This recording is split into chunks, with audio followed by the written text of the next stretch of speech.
quero convidar aqui o deputado federal e também produtor rural, empresário da Frente Parlamentar da Agropecuária, Pedro Lupion. Seja bem-vindo, deputado. Uma salva de palmas para Pedro Lupion. Para acompanhá-lo, convido também a ex-ministra da Agricultura e Pecuária, atual senadora pelo Estado de Mato Grosso do Sul, Tereza Cristina. Seja muito bem-vinda, ministra, senadora. Quero convidar também para participar dessa roda de conversa Alessandro Coelho, presidente do Sindicato Rural de Campo Grande, Rochedo Corguinho. Já vai rolar uma reunião ministerial aí, ministro Paulo Guedes, senadora Tereza? Já faço uma reunião ministerial ao vivo aqui para a gente, para todo mundo acompanhar. E quero convidar também o presidente do Sistema FamaSul, Marcelo Bertoni. Venha para cá, Marcelo.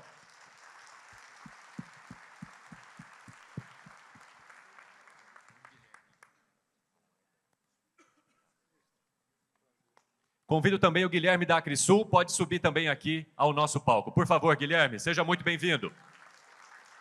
A gente já incrementa a nossa roda de conversa. Quem tiver perguntas, por favor, procure a nossa equipe, tá? É muito interessante ter a participação de vocês. Eu sei que o ministro Paulo Guedes foi extremamente didático e completo, mas as perguntas particulares ajudam também a avançar o debate.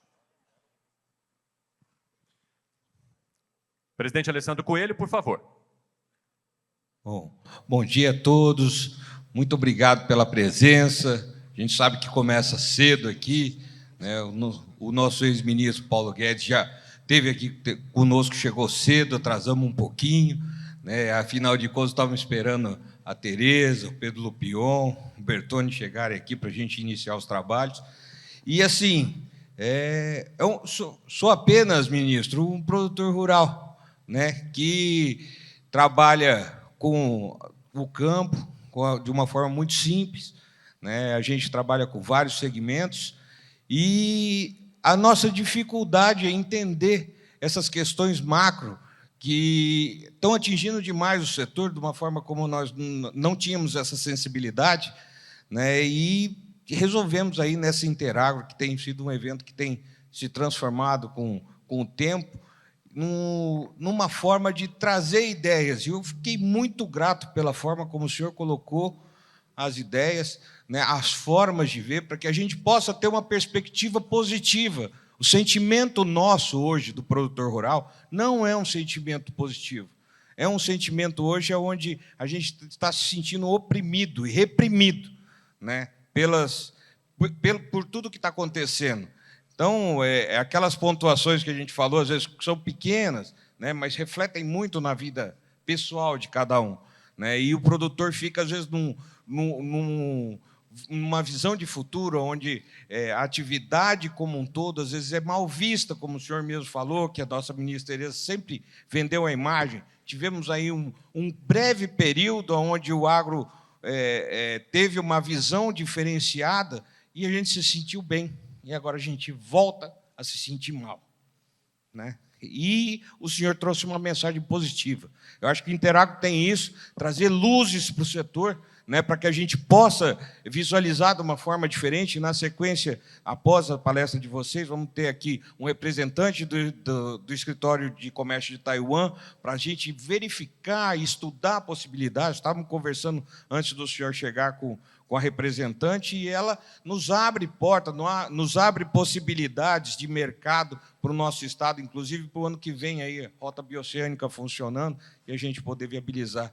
Eu agradeço demais a presença do deputado Pedro Lupion. A gente montou essa mesa com a intenção de trazer essas questões políticas que têm ofendido. Assim, a gente fica inseguro, tendo em vista que uma iminência de uma medida provisória sair, com um futuro reflexo que pode gerar direto no setor, que já está num momento muito difícil, e a gente não sabe o que está acontecendo direito. Então, para esclarecer isso, para que as pessoas possam saber, para que essa notícia seja difusa, às vezes, a dificuldade da gente de entender o que a política está fazendo, o que a parte econômica, essa visão macro de um economista, né, da envergadura do senhor, trazer de uma forma simples, com exemplos muito simples, né, para a gente conseguir entender a forma como o senhor coloca. Então, eu queria chamar até o senhor de professor, né, que deu uma aula para a gente aqui. Então, eu agradeço o Pedro, assim, para a gente poder ilustrar esse caminho.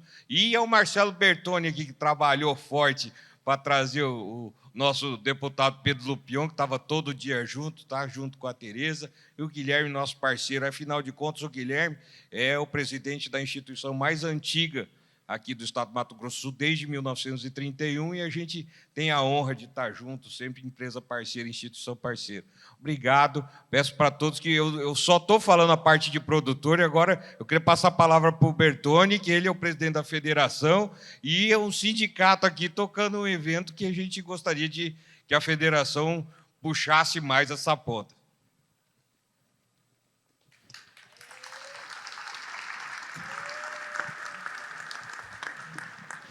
Alessandro, primeiro eu queria te agradecer.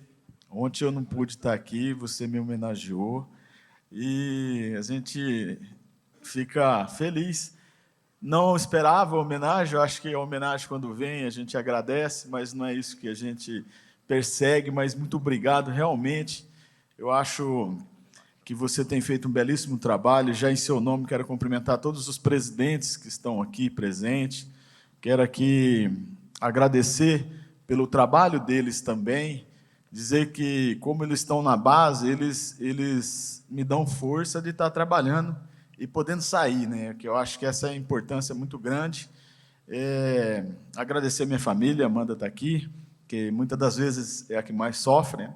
A gente não se encontra quase, então agora está vindo aqui. E de uma importância tão grande essas nossas... Guilherme, em seu nome, agradecer também os nossos parceiros lá da FamaSul, em nome do Fred, que tem segurado aqui, nosso diretor, a casa, ao Lucas, a Mariana e a todos os outros, porque não é um trabalho único, né? Eu quero agradecendo a Tereza, agradecendo o Pedro Lupion, que a Tereza e o Pedro me dão muito apoio lá, né? Eu de vez em quando, eu roubo os assessores dele, de vez em quando eles não sabem nem onde está o assessor dele, eu que estou incomodando. Então, eu tenho que agradecer. Não é um trabalho único. Isso é importante dizer. Nós tivemos agora, era para o Pedro estar junto comigo e a Tereza, numa missão importantíssima na OIT. Para mim foi um aprendizado muito grande. O doutor João pediu que eu fosse. Quero aqui cumprimentar, estou vendo aqui a Patrulha Rural, pelo belíssimo trabalho que tem feito com a gente. Mas, de uma importância, toda essa questão, eu acho que o ministro Paulo Guedes deu uma noção para a gente do que está acontecendo no mundo, e quando a gente sai e começa a ver que realmente tudo o que ele tem dito tem acontecido, principalmente nas questões trabalhistas, que eu tive o prazer de discutir uma semana, e ao mesmo tempo o prazer e achar que vai piorar, como diz o Paulo Guedes, apesar de nós estarmos lá para defender o produtor, e aí um trabalho muito bem feito da CNA, eu tenho que agradecer a CNA, a importância dessa defesa que a gente precisa. O produtor rural, ele tem que ser valorizado, e nós temos que ter isso na cabeça. O que você faz, o que essa classe que está aqui faz, mostra a competência que nós temos a partir do que o mundo enxerga nós. De lá eu fui para Bruxelas e tive um encontro com parlamentares da União Europeia e com o mapa deles lá.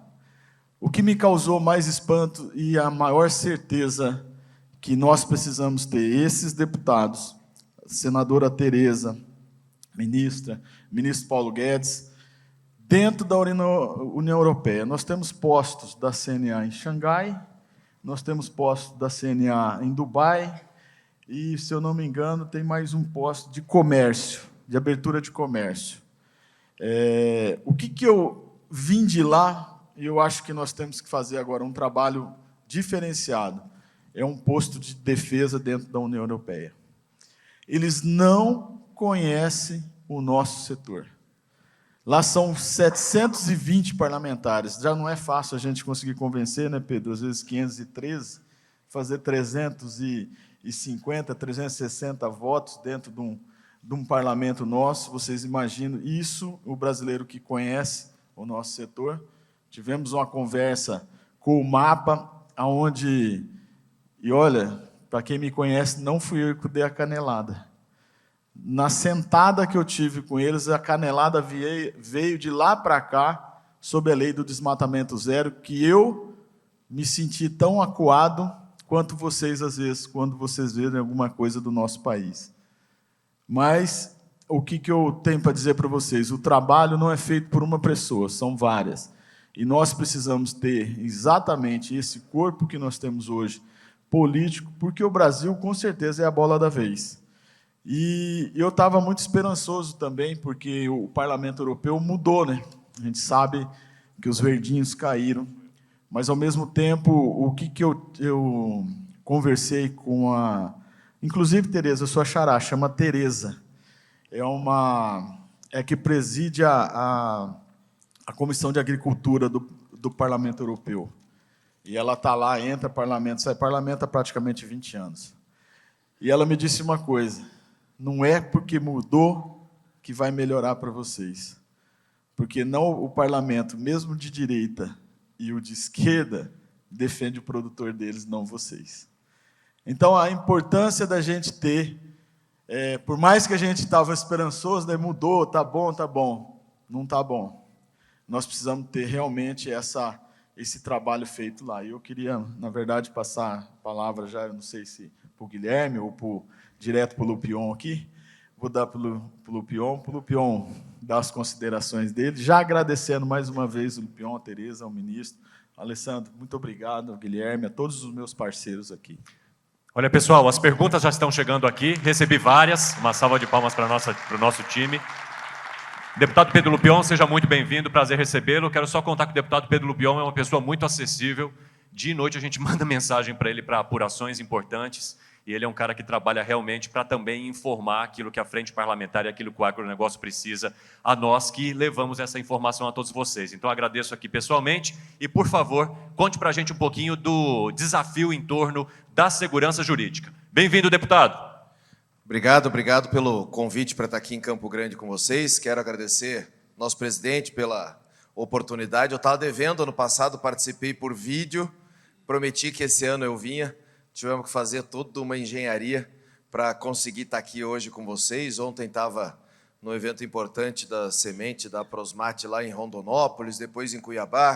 Acabei conseguindo chegar ontem bem tarde, mas foi muito bom poder estar aqui, né? A gente poder conversar. Inclusive, eu e a Tereza estamos de malas prontas, que a gente vai amanhã para os Estados Unidos para falar de seguro agrícola lá no SDA americano. Então, a correria. Nesse meio tempo, eu tenho uma esposa e 3 pequenininhos, de 5, 9 e 11 anos, que estão enlouquecidos comigo, que eu vou passar algumas horas em casa antes de viajar. Então, mas eu tinha prometido a você, ao Bertone, a todos vocês aqui de Campo Grande, que eu estaria aqui hoje. Então, fiz questão de poder estar, e acho que isso é extremamente importante. Primeiro, porque a gente teve aula, né? Então, o ministro Paulo Guedes nos brindando sempre com as suas palavras, e eu lembro, no governo passado, eu era vice-líder do governo, vivia no Palácio para cima e para baixo, tivemos discussões excepcionais, sempre tratando com esse otimismo do desenvolvimento do Brasil, passando os problemas para trás e enfrentando o desenvolvimento que a gente precisa e o caminho que nós estávamos trilhando, que estava maravilhoso. Está certo que a nossa frente parlamentar naquela época, viu, Bunlai, era uma coisa que a gente não precisava, a gente podia ser propositivo. Essa que era a grande diferença daquele momento com esse momento agora, ministro. A gente era propositivo, porque a gente tinha uma ministra da Agricultura, Tereza Cristina, que fala nossa língua, que trabalha como nós, que pensa como a gente e que tem, na sua essência e a sua prioridade, direito de propriedade, defesa dos nossos produtores rurais, a FPA na essência, o ruralismo na essência, e acabava vindo de lá para cá. Então, o Executivo propunha as boas medidas, como nós fizemos a Lei do Agro, abrimos o crédito agrícola para bancos privados, diminuímos a burocracia no sistema das letras de crédito do agronegócio, trabalhamos com medidas importantes também para a segurança jurídica, isso tudo vinha de lá para cá. Hoje, infelizmente, é o contrário. E é o que eu e a Tereza enfrentamos, e o Marcelo Bertone tem uma participação enorme por ser o responsável por essa questão de direito de propriedade, segurança jurídica dentro da CNA, está sempre conosco dentro do Congresso Nacional, porque hoje o que a gente tem que fazer é que, em vez de sermos proativos e sermos propositivos, a gente joga na defesa 24 horas por dia. Na defesa, 24 horas por dia. As pessoas me perguntam, falam assim, nossa, mas você está aparecendo bastante na TV, né? Você está na Globo, está na CNN, está na Band, está não sei o quê. Eu falei, pois é, me dão motivos todos os dias. E todos os dias nós temos motivos novos. O senhor, como ministro da Economia, hoje mudou até o nome do Ministério da Fazenda hoje, mas o senhor sabe a gravidade que foi e o tamanho da violência que foi a edição daquela medida provisória na semana passada, da 1227, que simplesmente proibia o aproveitamento de créditos de exportação de PIS e COFINS pelas empresas exportadoras Brasil. Uma facada frontal em quem gera emprego, em quem gera renda, em quem gera oportunidade, e boa parte disso para o agro. O impacto que as nossas entidades nos apresentavam era de 80 bi para o cooperativismo, 6,5 bi só no complexo soja, 2,5, a Crimate aqui, a Crisul falando, 2,5 só para carne, sem contar combustíveis, sem contar minério, sem contar questões gravíssimas que iam completamente inviabilizar o nosso setor. E foi a oportunidade que nós tivemos, e aí a gente tem uma regra na política, o senhor gosta de falar muito que não entende de política, mas entende da essência, porque política econômica precisa estar transitando junto com a política real e com a política dos políticos, né? A gente conseguiu, pela primeira vez em muitos e muitos anos, unir todo o setor produtivo brasileiro. Coisa que não acontecia há muito tempo. A gente colocar numa mesa a CNA, lá o doutor João Martins, botar a CNI, o Alban, botar a CNT, CNC, todos eles sentados na mesma mesa com 37 frentes parlamentares. 37 frentes parlamentares para falar, ei, vocês perderam completamente o juízo. A ponto do próprio ministro da Fazenda ser desautorizado pelo presidente da República, o presidente da República avisar o presidente da CNI e da CNA que ia retirar a medida provisória e não contar para o ministro. E nós dois aqui que ficamos com cara de bobo depois, na hora que ele foi cobrar, falando assim, vocês já me tiraram do cargo mesmo, o que vocês estão reclamando? Vocês estão assim. Então foi algo que a gente conseguiu uma mobilização política que nunca tinha acontecido nesse tamanho, do tamanho desse montante. Isso é um dos sintomas que a gente fala de que a Frente Parlamentar da Agropecuária tem uma responsabilidade hoje de ser uma aglutinadora de forças dentro do Congresso Nacional para os mais diversos temas. Nós hoje excedemos a nossa capacidade de discussão dos temas do setor agropecuário para ajudar também a auxiliar em pautas que às vezes não são nem nossas, mas são pautas importantes para a sociedade.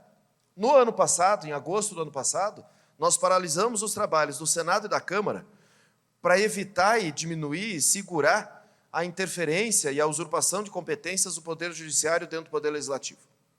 A gente precisava fazer isso. No nosso caso, era a questão do marco temporal e das demarcações. No caso do pessoal da bancada evangélica, dos cristãos, a questão de aborto. No pessoal da segurança pública, a questão das drogas, da lei das drogas, e agora a STF querendo legislar sobre drogas de novo. A gente precisou travar o trabalho dentro do Congresso Nacional para que entendesse, ei, cada um no seu quadrado, bem como o senhor disse. Está lá o Judiciário, está lá o Executivo, está lá o Legislativo. Nós já temos uma relação extremamente difícil entre todos nós. Não cabe a nós, cada um, entrar na sua contenda. E hoje o que está acontecendo, infelizmente, é que o Executivo, e eu posso falar com a maior tranquilidade, como deputado federal, como deputado de oposição a esse governo, eu falo isso todos os dias, a gente tem que ficar tomando cuidado o tempo todo, porque existe um consórcio entre o Executivo e o Judiciário, porque eles não conseguem fazer maioria ao trabalho do Congresso Nacional. Tudo que a gente aprova, que a gente vence dentro do Congresso Nacional, judicializa, vai para o Supremo, e o Supremo, numa canetada, derruba tudo. É o que está acontecendo conosco, e aí, linkando no tema dessa conversa, que é a segurança jurídica, aconteceu exatamente isso no marco temporal. O marco temporal, para nós, é uma questão clara como água, límpida e transparente. Está no texto da Constituição, tempo verbal presente, para nós não cabe interpretação. Marco temporal das demarcações de terras indígenas é a Constituição de 88, o dia da promulgação da Constituição, 5 de outubro. Existem interpretações dos mais diversos pontos, quem tem interesse em interpretar de um jeito ou de outro. Mas nós fizemos o que cabia a nós, legislar sobre isso. Nós pegamos a interpretação e as condicionantes do Supremo Tribunal Federal, do ministro Aires Brito, lá da demarcação da Raposa Serra do Sol, botamos numa lei. Aprovamos a lei. Mas nós aprovamos a lei com os votos da AFPA. Nós aprovamos com mais de 460 votos. É óbvio que o atual presidente da República tem que jogar para a bolha dele, para a turma que o elegeu e tal, foi lá e vetou. Veio a análise do veto.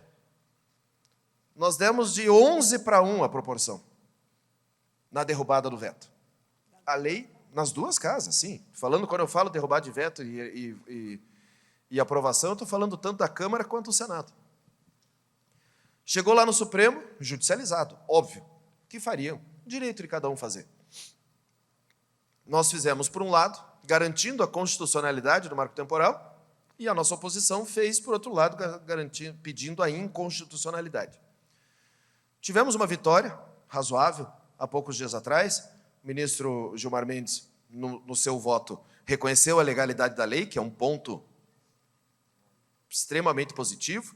Botou outras questões que a gente talvez não concorde tanto, mas reconheceu a legalidade da lei e nós estamos prontos. Se houver um questionamento de que precisa constitucionalizar o tema, nós temos uma PEC no Senado, temos uma PEC na Câmara, a Tereza está cuidando de uma, eu estou cuidando da outra, e nós aprovamos a PEC e temos voto para isso. Agora, não é possível que em pleno 2024 a gente ainda tenha que discutir direito de propriedade. A gente tinha que estar discutindo isso que o ministro falou aqui. Infraestrutura, como que vamos conseguir escoar a produção, onde que a gente vai conseguir ir melhor, como que a gente vai conquistar mercados, enfrentar os nossos concorrentes, fazer o que a gente tem que fazer, mas ainda a gente discute o mínimo de segurança jurídica para os nossos produtores. O mínimo. Nós acabamos de sair de um absurdo e vergonhoso Abril Vermelho. 68 propriedades rurais invadidas em pouco mais de 20 dias. O ministro Fachin, do Supremo Tribunal Federal, dá uma canetada, caça liminares que impediam a demarcação de terras na costa oeste do Paraná e do Mato Grosso do Sul, e vai lá e cria uma guerra no campo com paraguaios que entram em território brasileiro, vão no escritório da FUNAI, se registram como indígenas brasileiros e se sentem no direito de tomar a terra dos outros. Mais, ministro, mais. Os próprios índios brasileiros contra isso. E ainda mais. No mesmo despacho, ele manda a Força Nacional garantir as demarcações. Não é proteger quem tem o título, quem é o dono da terra. Tivemos que, de novo, nós dois, mais a nossa turma da frente parlamentar, o jurídico da CNA junto conosco o tempo inteirinho, lá para o STF. Fizemos rastro já. Eu e a Tereza, naquele salão branco, segurança chama a gente pelo nome. Porque é toda semana. Toda semana. Tivemos que ir lá convencer os ministros. Vocês vão gerar uma guerra no campo. Porque o cara que tem o título da sua terra está legal, ele é ocupante de boa-fé há 100 anos, ele não vai sair de graça. Ele não vai sair por bem. Vocês vão criar uma guerra, vai ser uma batalha campal, vai ser um horror. Conseguimos vencer. A tese do ministro Fachin foi derrubada por 9 votos a 2. 9 votos a 2. Mas, Tereza, eu brinco com ela, que ela é baixinha, pequenininha, mas os piores venenos e os melhores perfumes vêm nos menores potes, menores frascos. Nesse momento, e ela vem com esse jeitinho manso dela, e eu posso, assim, eu chamo ela de mami, madrinha, chefa, tudo, porque o que eu posso fazer como deputado federal, como presidente da FPA, é agradecer vocês, sul-mato-grossenses, por tê-la colocado lá no Senado, que isso, sem dúvida, existe o Senado antes da Tereza Cristina e depois da Tereza Cristina. Então, isso eu posso falar por conhecimento de causa, porque eu estou lá todos os dias. Ela vem desse jeitinho manso dela, quietinho, conversando, o senhor sabe disso, né? E, vai lá e ganha todo mundo. Ganha todo mundo, só no jeitinho manso dela aqui, e conseguiu convencer os ministros de vários temas nossos. Então, isso é extremamente importante, que a gente consiga deixar claro para vocês o trabalho que nós fazemos como frente parlamentar, que só existimos, aliás, existimos única e exclusivamente para proteger os interesses do produtor rural brasileiro. Eu lembro, ministro, às vezes teses e conceitos da economia liberal, eu fiz pós-graduação na Friedrich Naumann, na Alemanha, então, assim, a teoria liberal também está na minha cabeça, e minha essência de formação, mas quando a gente fala do nosso agro, quando a gente fala do nosso povo, quando a gente fala do nosso sistema produtivo, a gente sabe que o Estado tem uma ampla participação nisso e precisa participar.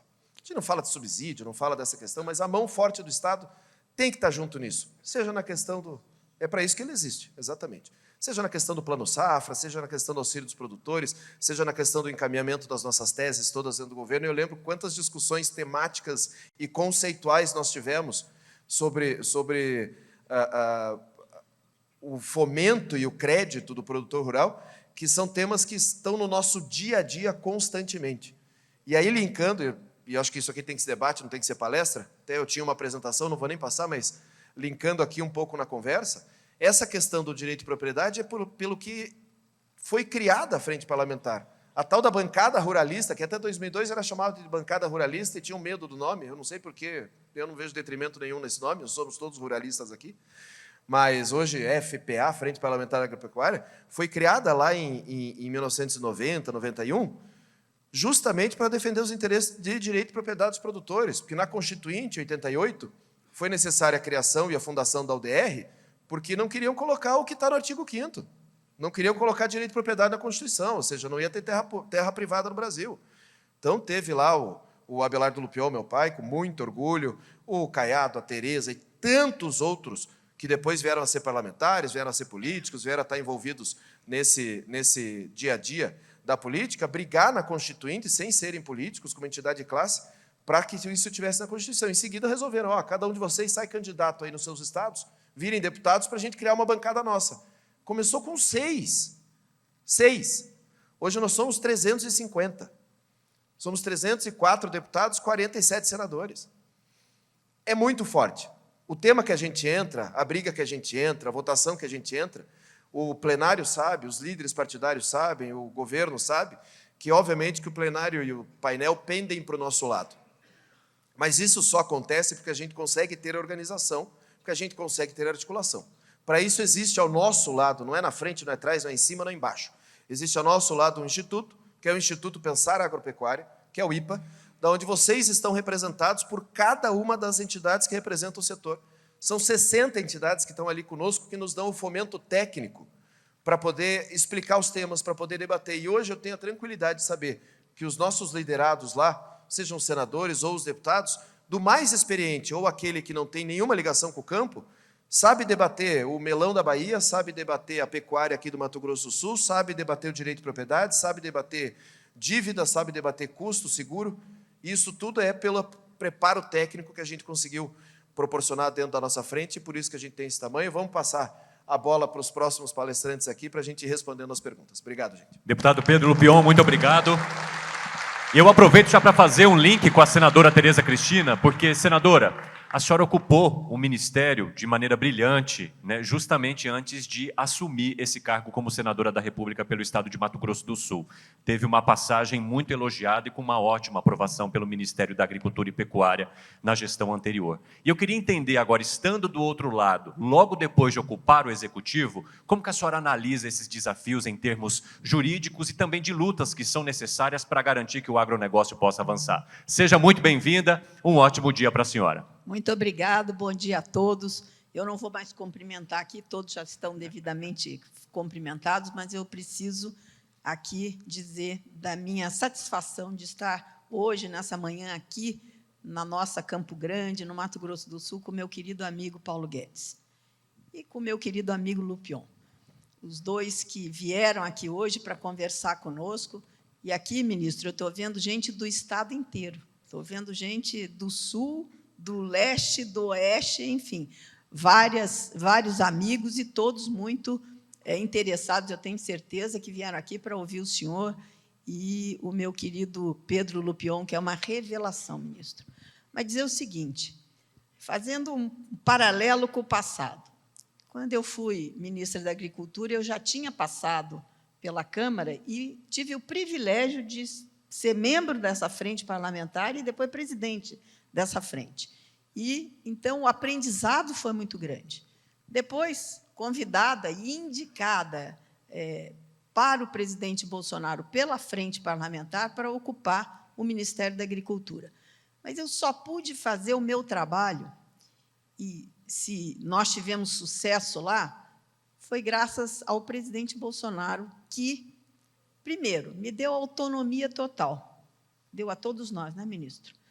e disse o seguinte: coloque no ministério quem você quiser. Eu quero só o direito de dizer se não tiver certo para você mudar, mas a responsabilidade é sua.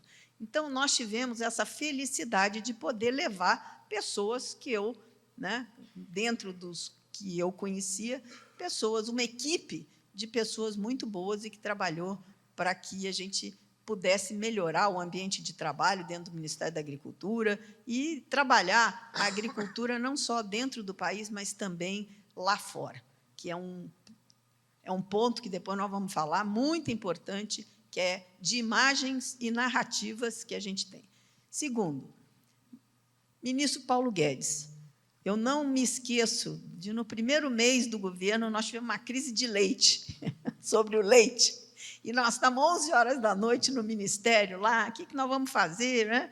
Estava Pedro, Alceu Moreira, daqui a pouco abre a porta, o ministro Paulo Guedes está aí. E resolvemos o problema. E o Ministério da Agricultura, no governo do presidente Bolsonaro, ele foi um ministério de primeira classe, graças ao ministro Paulo Guedes, que entendeu a importância do nosso setor e sempre nos apoiou. Tivemos divergências, sim, algumas, mas discutimos civilizadamente e sempre achamos o caminho. Se não era o caminho que eu queria, mas tinha o caminho do meio, não era o que ele queria nem que, mas achávamos sempre o caminho.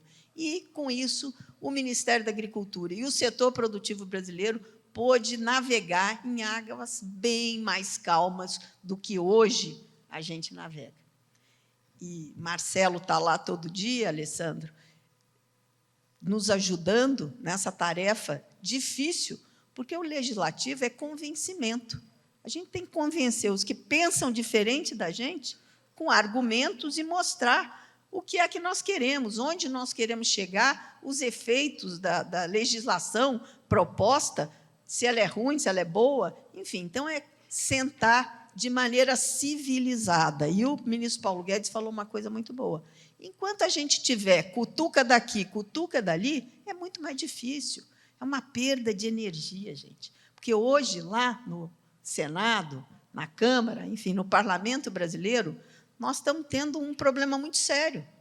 Nós somos de oposição, e qual é a nossa tarefa hoje maior, ministro Paulo Guedes? É evitar os retrocessos, é não deixar que a Previdência retroceda, é não deixar que as leis trabalhistas, esse avanço que nós tivemos, retroceda, é não deixar que o marco do gás deixe de avançar, enfim, o que nós ganhamos lá atrás, desde o governo Temer, diga-se de passagem, né, foi uma sucessão de coisas boas para a economia, para esse Estado que nós queremos, liberal na economia, né, e que a gente não, hoje, todo dia, eu brinco, que tanto no meio ambiente quanto na economia, nós temos que usar aquele domo de ferro que tem lá em Israel.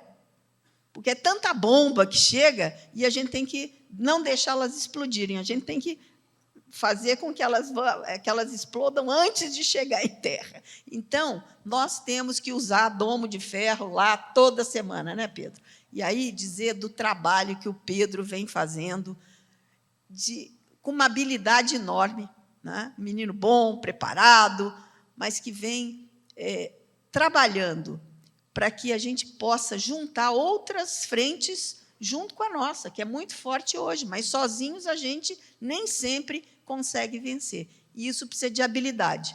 E o Pedro vem fazendo isso com maestria, discutindo com... Quantas frentes? Você falou 37? Olha, foi uma guerra que nós passamos na semana retrasada. Por quê? A medida provisória pegou todo mundo de surpresa e o setor produtivo, ministro Paulo Guedes, eu até acho que a gente vai ter que rediscutir algumas coisas para frente, mas isso não pode chegar a goela abaixo, como eles estão fazendo. E chega de surpresa, sem conversar com ninguém.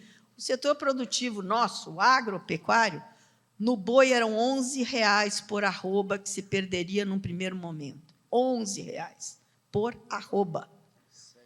R$7 por saco de soja. E hoje a gente está vivendo, e a agropecuária ela é assim mesmo, ela vive de ciclos. Nós vivemos num bom ciclo das commodities durante o nosso governo. Hoje, nós estamos com preços mais deprimidos. E viemos, depois da pandemia, com o aumento do custo dos insumos para a produção. Agora eles já estão chegando, aí estão caindo, estão voltando ao normal. Mas, então, nós estamos numa tempestade perversa. Imagina ainda tomar, e seca, e inundação, e problemas climáticos pelo Brasil afora, porque nós tivemos seca no Centro-Oeste, que há muitos anos a gente não tinha, eram mais pontuais, esse ano ela foi um pouco mais abrangente, então, nós tivemos queda na produtividade, então, tudo colaborava, né? Tudo colabora contra o setor produtivo.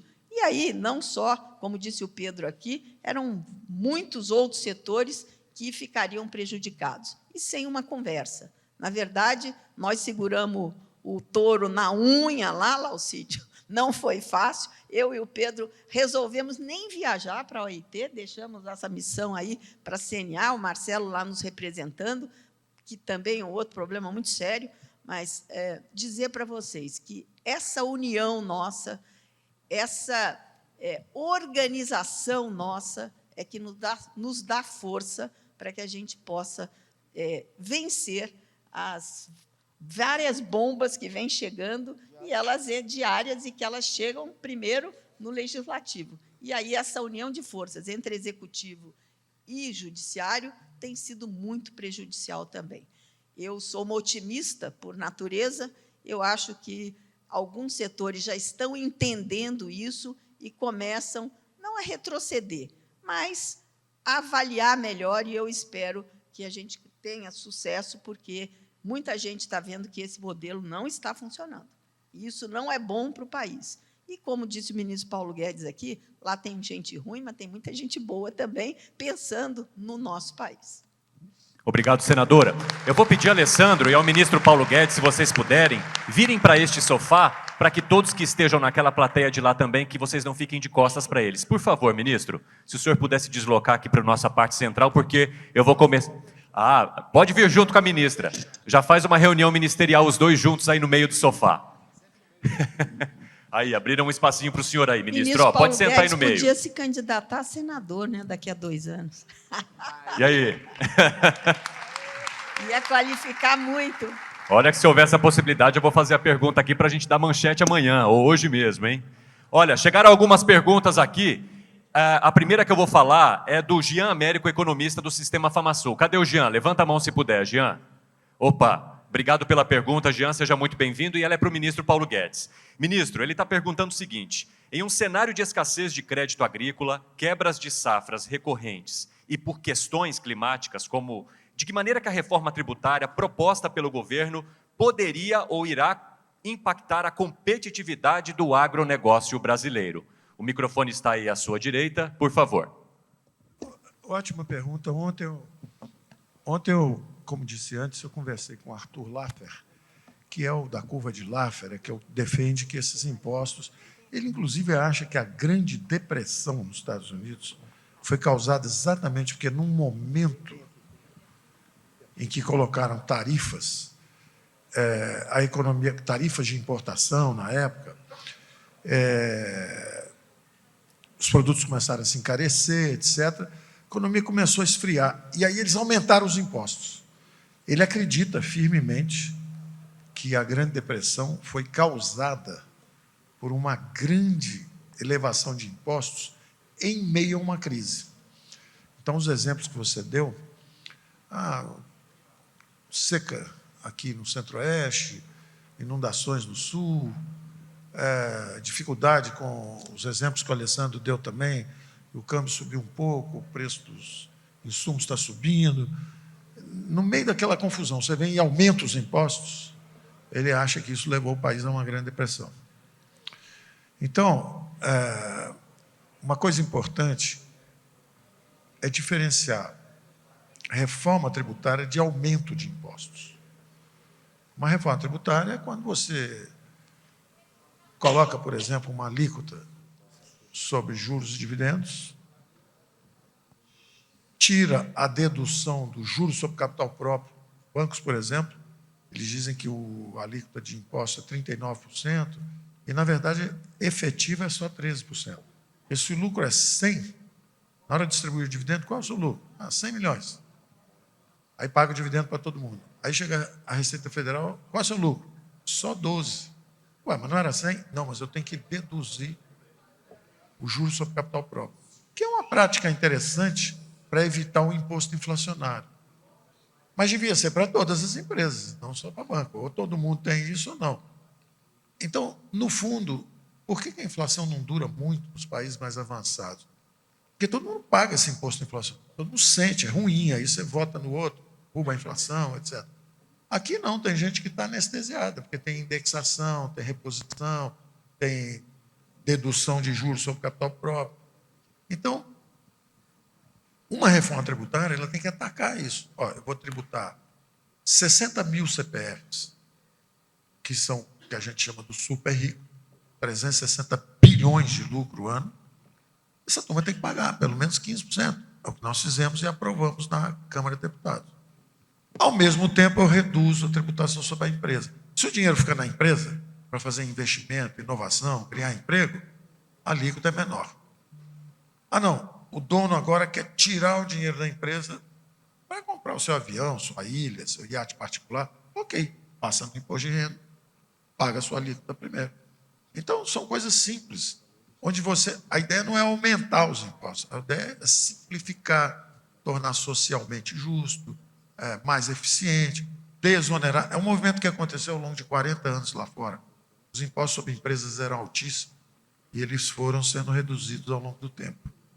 E o imposto de renda sobre pessoa física era baixo. Ele foi aumentando ao longo do tempo. Então, uma reforma tributária deve atacar esses problemas. Por exemplo, nós criamos o IVA, nós chamamos do IVA dual. Mas tinha que ser num nível também tolerável. Eles estão falando em alíquotas muito altas. Então, em resumo, quando um governo gasta muito, o que ele chama de reforma tributária, na verdade, é um aumento dos impostos. E isso é contra a atividade econômica. Você tem que decidir o seguinte: ou você acredita no setor privado, e os impostos, você controla os gastos, os impostos são mais baixos, e você tem milhões de investimentos, milhões de brasileiros investindo, criando emprego, renda, etc. Ou você acredita que quem faz isso é o Estado. E aí você já entra gastando, a PEC de transição, já entra gastando 200 bi a mais, e aí depois você passa 1, 2, 3 anos tentando aumentar um imposto em 200 bi. E é muito difícil. Você aumentar porque você travou o Brasil, derrubou o Brasil. É como se fosse assim, não dá.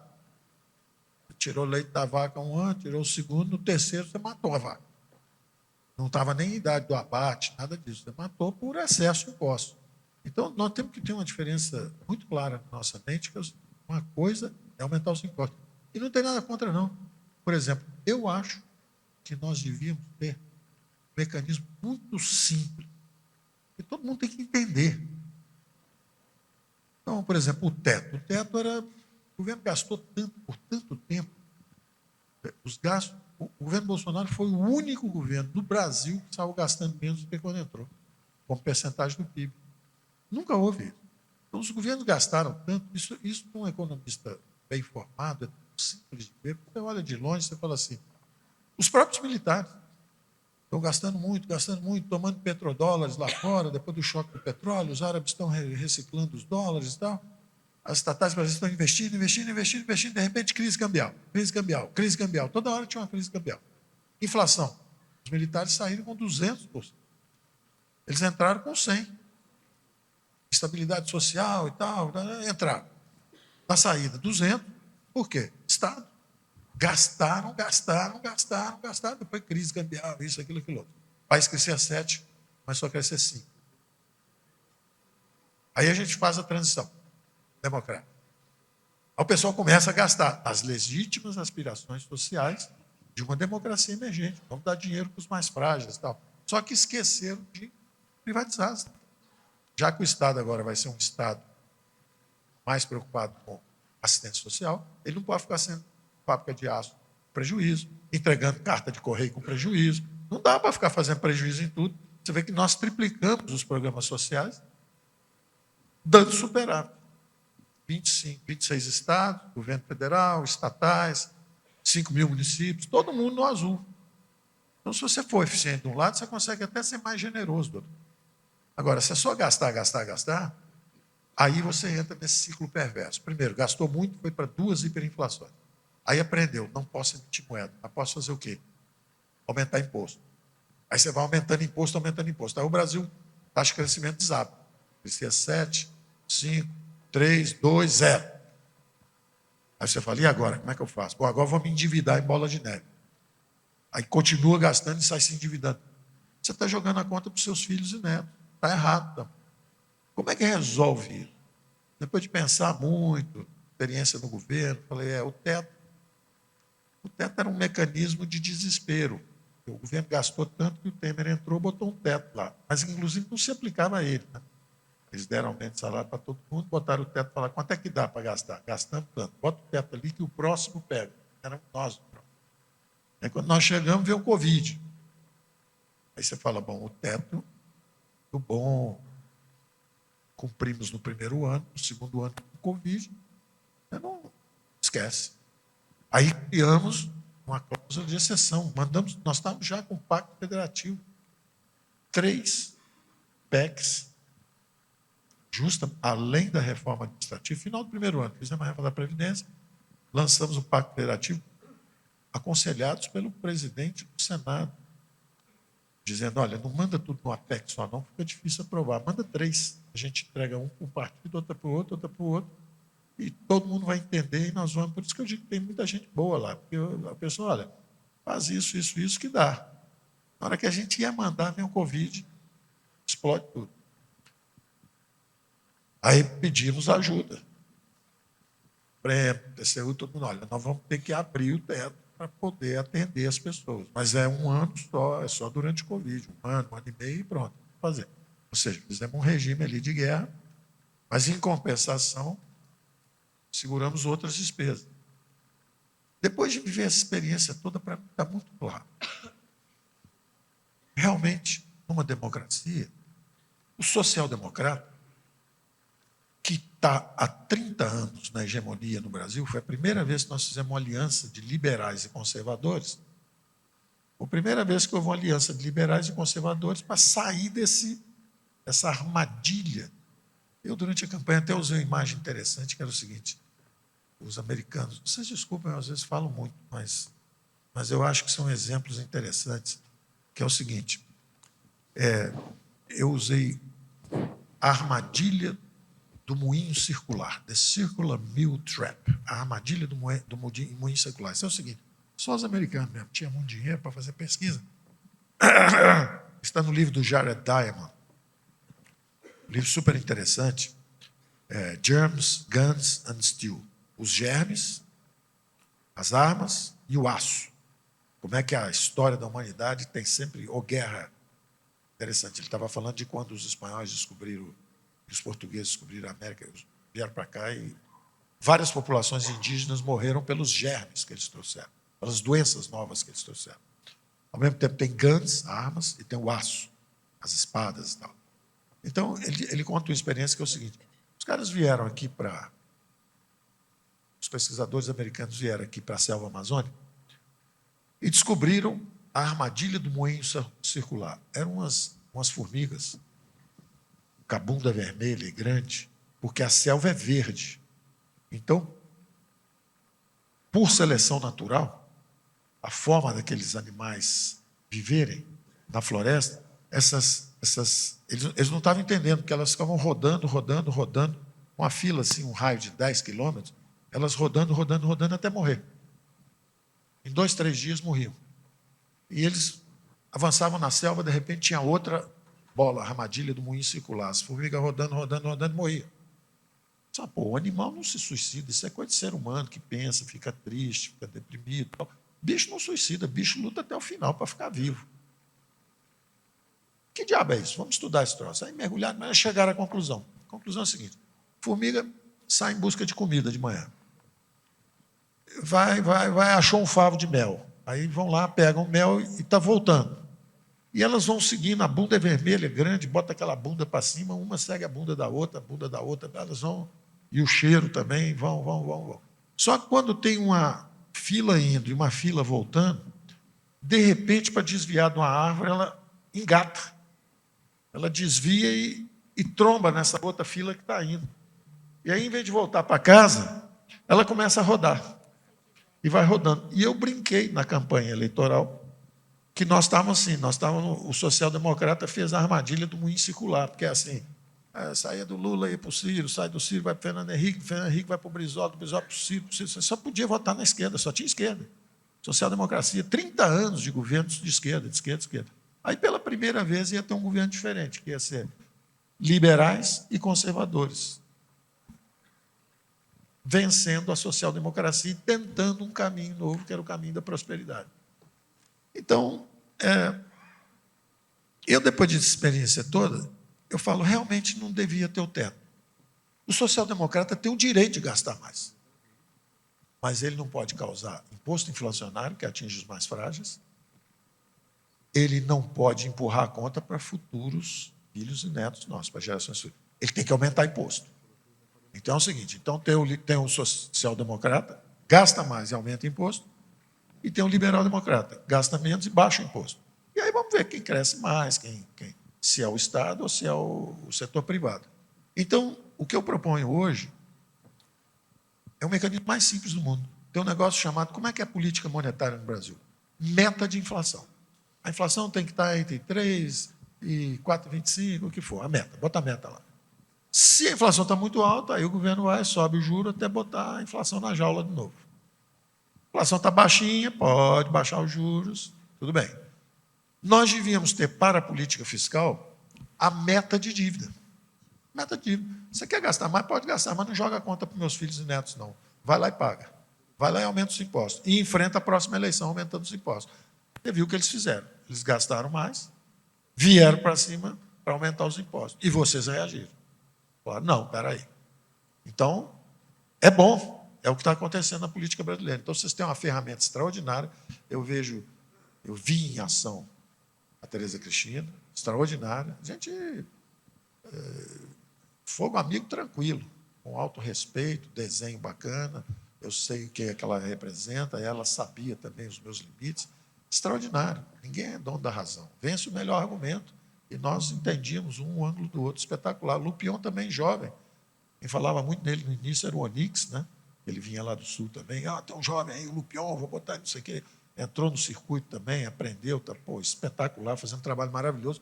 Essa frente parlamentar da agricultura é a mais influente lá. Se eles estão chiando, imagina o resto. Está cheio de frente com 4 caras, 18 caras. Uma frente de 300 e pouco está chiando, é porque realmente o pau está comendo, o negócio está feio lá. Tá? Mas, então, eu acho isso. Nesse negócio do teto, eu acho o seguinte, bota uma meta de dívida. Se a dívida está muito alta, faz o que nós fizemos. Desinveste, desalavanca banco público, privatiza empresa. Está baixa? Está sobrando? Tem recurso? Aumenta os programas sociais, faz o que você quiser. Mas tem que respeitar as gerações futuras.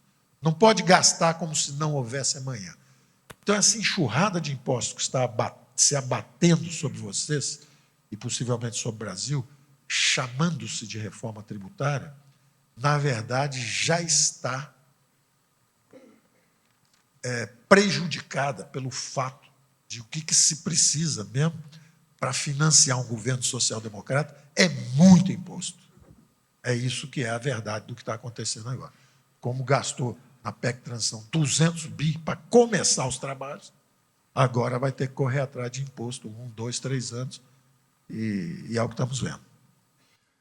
Obrigado, ministro. Bom, pessoal, só antes da gente continuar com mais perguntas, eu preciso avisar vocês que, como o nosso tempo Pergunta é contado... para mim não vale, não, porque eu falo demais. Pergunta só para os outros.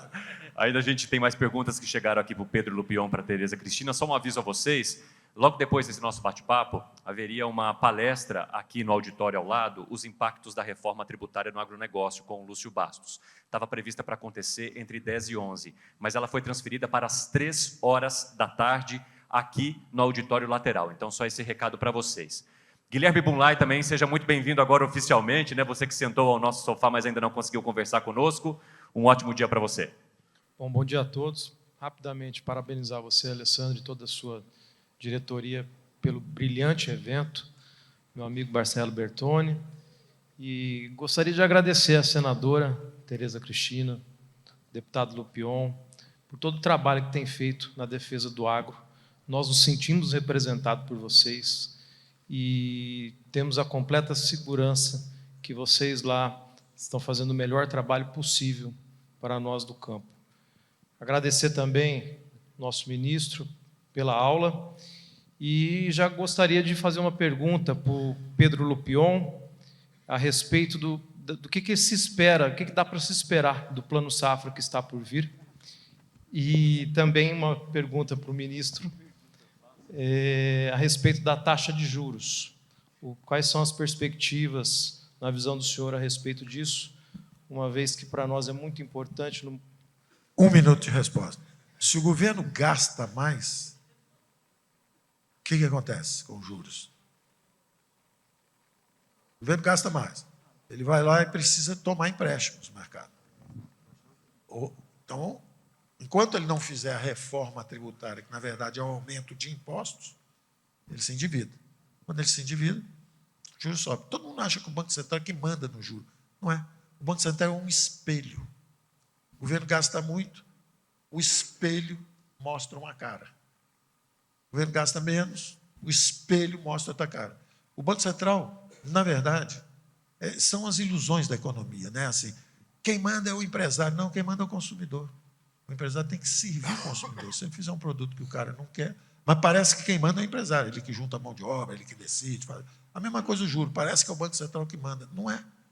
O Banco Central é o termômetro, ele só tira a febre. Estão gastando muito. Juro lá em cima. Estão gastando pouco. O juro pode ser baixo. É só isso que ele faz. Bom, então, eu quero aproveitar. Você que sabe a resposta. Se botar os impostos e machucar bastante vocês, talvez ele até caia um pouquinho o juro. Se não botarem os impostos, esse juro vai continuar também lá em cima. Ou, se trocar o governo ali na frente, gasta menos, controla o gasto, o juro cai, não precisa imposto, nada disso. Foi pontual, hein? Tem eleição chegando aí, né? A saída do Campos Neto, ministro, pode influenciar?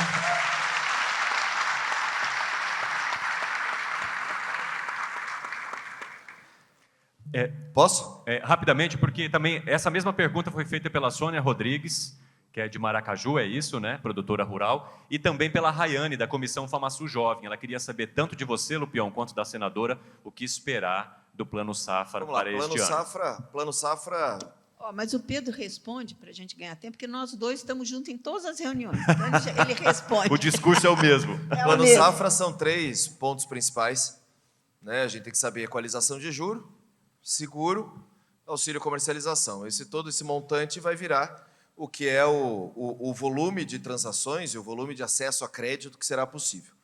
Quando nós abrimos a possibilidade lá com o ministro Paulo Guedes, o projeto da ministra Tereza Cristina, da Lei do Agro, em que a gente permitiu que o setor privado, o setor bancário privado e cooperativo entrasse na operacionalização de crédito agrícola, isso, obviamente, que tinha um objetivo só, que era ter concorrência, e que essa concorrência, obviamente, pudesse oferecer taxas e juros melhores para cada um dos produtores que ia no banco buscar. Então, a gente viu muito, por exemplo, em Ribeirão Preto, lá na AgriShow, a turma disputando se o Santander ou o Bradesco tinha a melhor taxa de juros para o crédito agrícola para poder acessar.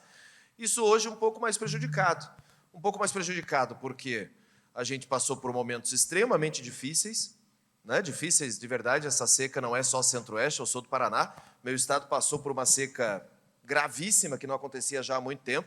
Os nossos números iam para 20%, 25% de quebra de safra, não confirmou-se, é importante dizer isso, nós não chegamos aos 25% previstos de quebra de safra, mas tivemos um impacto importante no momento em que os preços de commodities e custo de produção não estavam equivalentes, e a gente voltando para o período pré-pandemia aí de preços de saca. A gente falava, nossa, vai vender soja 90, a gente vendia 80 antes da pandemia e não reclamava. Durante a pandemia passamos a vender 200. Agora está se equilibrando de volta o mercado. Então o Plano Safra tem que ir se adaptando a tudo isso. Na gestão passada, no último ano da ministra Tereza Cristina, no nosso governo, nós conseguimos avançar bastante no último Plano Safra. Não existiam 2 planos safras, era um Plano Safra só, porque era um Ministério da Agricultura só, porque é o Ministério da Pecuária, Agricultura, Pecuária e Abastecimento. Não tinha essa história de dividir a agricultura boa da má, a grande da pequena, o do bem e do mal. A gente tinha uma agricultura só, e continuamos tendo, mas esse governo faz 2 planos safras. Faz o plano de safra empresarial, que é o do Ministério da Agricultura, e o plano safra da agricultura familiar, entre aspas, aí, que seria o plano safra do MDA. Então, eles acabam fazendo as contas divididas. Nós fazemos uma conta só. Então, é importante que todos os números que eu falar aqui são as contas apresentadas para os 2 ministérios, que seria o plano safra de todo o sistema agropecuário brasileiro, até porque a agricultura familiar hoje, você pode ter um pequeno produtor, com um pequeno proprietário, que só sua família trabalha, mas tem 4, 5, 6 granjas, que vai ser um grande produtor. Então, nós estamos falando da agricultura real do Brasil, agropecuária real do Brasil. Nós apresentamos as nossas entidades, e a gente chegou num número que precisaria de 20 bilhões de equalização de juros, para a equalização de juros, que é o que o governo bota efetivamente de dinheiro para conseguir ter a equalização desses juros, pagar a diferença da taxa de juros. Nós estamos falando com juros a 10,5, confirmou ontem, né, ministro? 10,5, é diferente dos 13,75 do que nós tínhamos anteriormente. Mesmo assim, no último ano do governo Bolsonaro, a Tereza fez 13,5 também, 13,5 de equalização. Ano passado, esse governo botou também 13,5 de equalização, não aumentou nem R$1. Falam muito que foi o maior plano safra da história e tal, não é verdade. O que acontece é que manteve exatamente os mesmos números do anterior e, pior, não botou seguro, que é um ponto extremamente importante do plano safra. A gente precisa ter pelo menos 2,5 a 3 bi de seguro, porque estados como Mato Grosso, MT, que nunca na vida acessou seguro, está indo atrás agora, que enfrentou seca, enfrentou problema, e agora a gente precisa ter acesso a seguro. Mais grave, o Proagro, que é o seguro obrigatório das operações dos pequenos produtores, não só de pronafianos, mas de pequenos produtores, foi cortada a linha. Existem problemas? Existe. Não é normal o Proagro ser utilizado 10 bi ano passado de Proagro. É óbvio que estão fazendo Proagro em várias pequenas operações e a instituição financeira está garantindo, através do seguro obrigatório, a segurança dessa operação. Então, não é normal 10 bi para atender Proagro. Mas cortaram praticamente 40% dos beneficiários através de uma resolução lá do CMNE. Então, esses 40%, principalmente do cooperativismo, praticamente 40% que ficam fora entre 237 de faturamento a 165, esses praticamente 40% que vão ficar fora vão precisar de seguro também. Eles vão procurar onde? No PSR, né? Que é o Prêmio de Seguro Rural. Esse programa de seguro rural vai ter que ter mais volume para atender toda essa gente, porque no privado, no banco, é muito mais caro. Então, a gente precisa ter seguro de fato e de verdade. Motivo que nós estamos indo amanhã para os Estados Unidos. Nós vamos lá para falar de check-off, para falar de organização de um novo sistema de seguro agrícola no Brasil, porque do jeito que está, não existe. Ou a gente tem um fundo de catástrofe, alguma coisa para atender quando tem um sério problema, ou a gente não vai conseguir nunca resolver essa questão de seguro, porque, gente, vamos lá, o banco nunca vai pagar a conta. Quem vai pagar a conta somos sempre nós, produtores. E o terceiro ponto, que é o auxílio à comercialização, para conseguir colocar o produto efetivamente no mercado, fazer armazém, organizar o processo todo. Então, a gente está calculando aí que o Plano Safra deve custar efetivamente em torno de 30, todo o Plano Safra, com equalização, com seguro e com auxílio à comercialização. Não acredito que vai acontecer, já falo de pronto para vocês, esse é o pedido, não acho que eles vão conseguir exceder muito mais. Foi anunciado um auxílio para a seca, para a grande maioria dos estados, só o Nordeste ficou fora. Pecuária de leite em um, pecuária bovina, pecuária de corte em outro, milho em um, soja em outro, para auxiliar nessa questão da quebra de safra do começo do ano. Anunciaram 2,5 bi para esse programa de auxílio à seca. Não foi executado isso, acho que não chegou em 1 bi de acesso, mas eles vão querer descontar isso do próximo Plano Safra. Mais um problema, e aí, para encerrar minha resposta, e essa não tem como ser rápida, ministro. Nós temos o problema do Rio Grande do Sul. É um problema seríssimo. Seríssimo. Quem teve a oportunidade, assim como eu e a Tereza, de ir lá ver o que aconteceu, é terra arrasada. É um estado completamente destruído que precisa ser reconstruído. Nós vimos casos de terra lixiviada, eu nem conhecia o termo. Terra lixiviada significa que toda a matéria orgânica, toda a terra fértil foi embora com a enxurrada. Se plantar não dá nada, é pedra. Então, assim, precisa reconstruir. Não digo que não seja prioridade, é óbvio que é a prioridade absoluta de todos nós, estamos todos trabalhando nisso. Mas vai afetar o Plano Safra. Porque eles vão falar, obviamente, que vão precisar. Porque custou muito no Rio Grande do Sul, precisou disso, precisou daquilo, vamos ter que diminuir aqui, diminuir ali. Mais grave, e é um assunto que tem que ficar claro, é o arroz gate, o arroz tia Janja, o problema todo que está acontecendo aí do arroz. Essa compra de arroz foi provado na Conab, com um relatório no dia 13 de junho, que não havia necessidade de compra de arroz, porque o mercado está abastecido. 90% praticamente hoje, os números que a gente usava eram 84%, hoje já está em 90% da safra gaúcha de arroz colhida e estocada, ou seja, não há desabastecimento.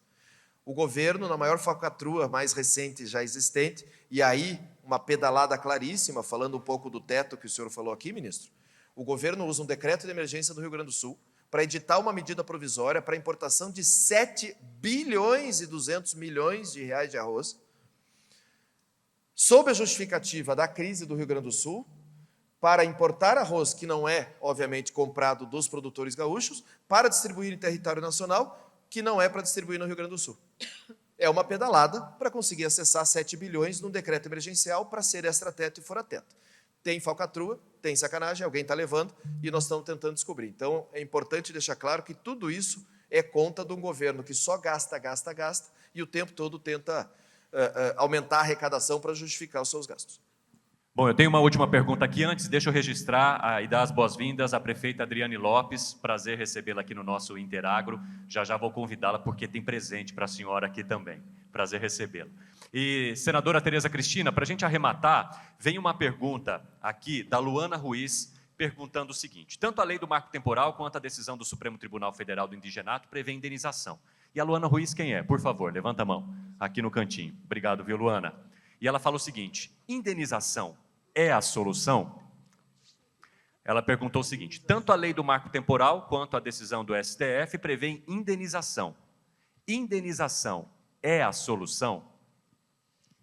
Olha, se ela for prévia, ela inibe, o governo tem que ter recursos no caixa para poder fazer o pagamento, né? Eu acho que não é a melhor das soluções, mas ela acaba ajudando a resolver. Esse assunto, a Luana Ruiz é uma especialista, muitos aqui a conhecem, eu tive a oportunidade de levá-la para Brasília na minha equipe, no Ministério da Agricultura, cuidou lá da área de regularização fundiária, Secretaria de Regularização Fundiária. E, Luana, esse assunto é um assunto delicado, que eu acho que a gente vem tendo pequenos ganhos, e a gente tem que continuar. Então, indenização é uma coisa, a outra são os laudos antropológicos, que não podem ser feitos a mesma pessoa que faz o laudo e determina, enfim, eu acho que é um conjunto, né, de coisas que nós precisamos evoluir. Na verdade, bastava seguir o que está na Constituição, que nós teríamos 95% dos nossos sem problemas, né? Na verdade, nem dos nossos problemas resolvidos. Mas eu acho que a indenização prévia e o pagamento em dinheiro, né, eu acho que isso realmente pode inibir, pelo menos para o futuro.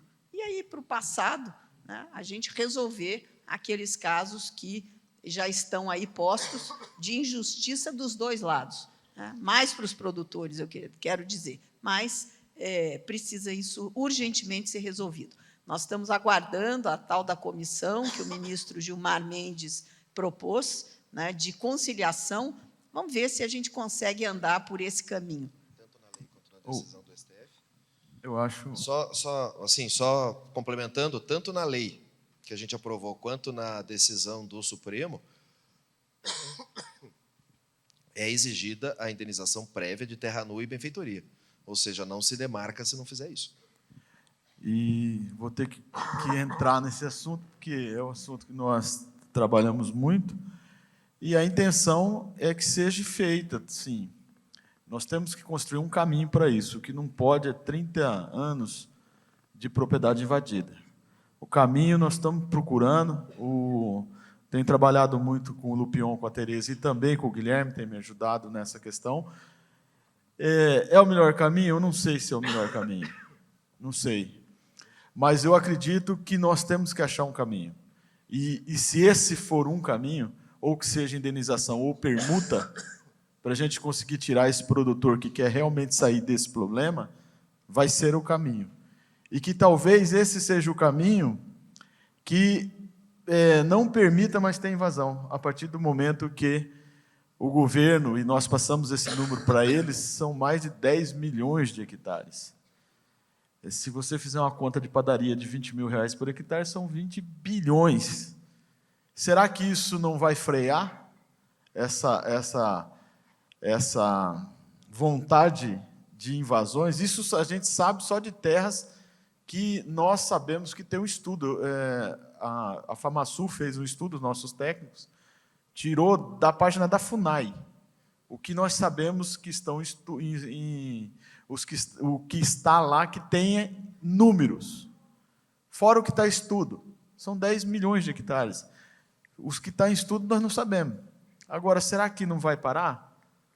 Talvez é o marco temporal que a gente queira, eles não querem um marco temporal, mas talvez dessa forma cria-se um marco de dizer, chega, porque a qualquer tempo eu posso criar novas áreas. Então, eu acho que esse é um assunto delicadíssimo, é um assunto que nós estamos tentando avançar neste governo, e aí o porquê o diálogo. Nós avançamos muito mais agora do que com o nosso governo Bolsonaro, isso eu tenho que dizer também. Não estou dizendo que foi bom ou ruim, mas nós estamos indo por um caminho novo. Né, Tereza? Nós estamos tentando abrir um caminho completamente diferente de tudo que foi tentado, para que talvez nós tenhamos um resultado diferente do que nós tivemos lá atrás. E é isso que nós estamos procurando. Excelente, Bertoni, muito obrigado. Bom, a gente está encerrando aqui o nosso debate. Só uma pergunta interessante, ministro Paulo Guedes, aquela VaptVupt, porque ela mostra que prestaram atenção aqui no que o senhor disse. Acho que é o Zé Ito, é isso mesmo? É Zé Ito?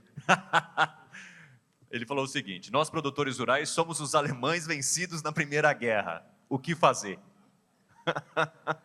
Dá para responder rapidinho? Tem o microfone aí, por favor.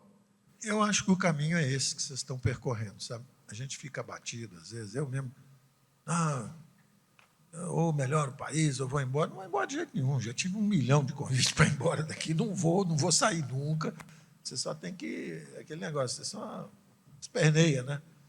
Vocês estão num momento difícil agora, mas o caminho é esse que vocês estão percorrendo. Vocês estão com extraordinários representantes. Essa frente parlamentar é muito ativa. Eu conheci essa turma lá, a turma é boa de briga, sabe lutar, defende com técnica, com capacidade, os interesses. E vocês são a vantagem comparativa do Brasil. É natural, ninguém tira isso de vocês. Então, é só uma questão de organização mesmo e continuar na luta, porque vocês são realmente... O Brasil, com a identidade do país, qual é a maior força, onde é que está a vantagem natural, de onde pode vir a riqueza brasileira, acabou, é com vocês.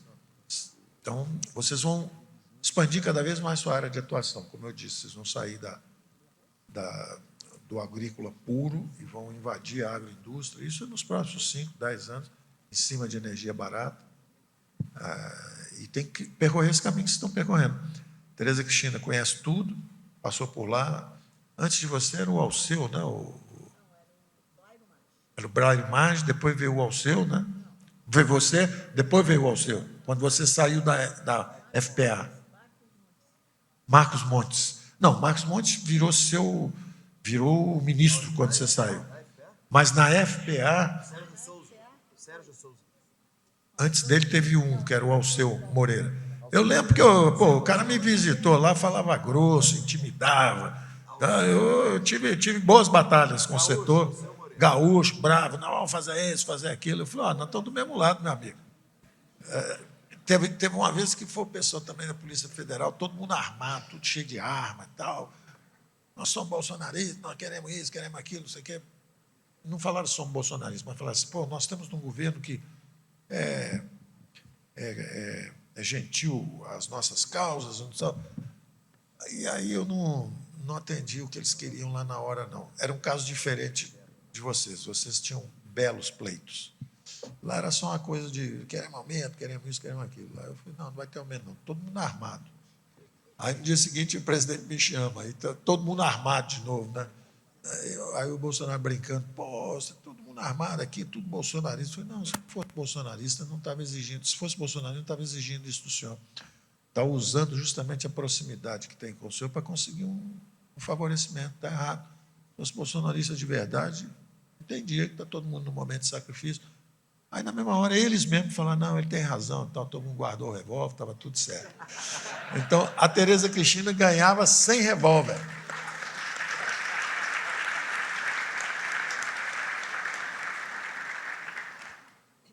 Bom, pessoal, vamos dar uma salva de palmas bem grande para esse time do nosso primeiro debate, time de peso, né?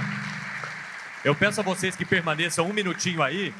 Vou convidar também a prefeita, Adriane Lopes, pode subir aqui ao palco, por favor, prefeita, para se juntar aos nossos convidados nesse primeiro dia de palestras aqui do Interagro 2024. Prazer recebê-la. E, olha, ministro Paulo Guedes, rapidamente, há aqui uma placa diferente para o ministro Paulo Guedes, ó. Ministro, deixa eu só entrar aqui no meio, perdão. Ministro, ó, deixa eu só entregar aqui para o senhor, porque foi uma proposição do vereador William Maxud, que faço saber que a Câmara Municipal aprovou e eu, Carlos Augusto Borges, presidente da Câmara, promulgo o seguinte decreto. Fica concedido o título de visitante ilustre da cidade de Campo Grande, Mato Grosso do Sul, ao senhor Paulo Guedes.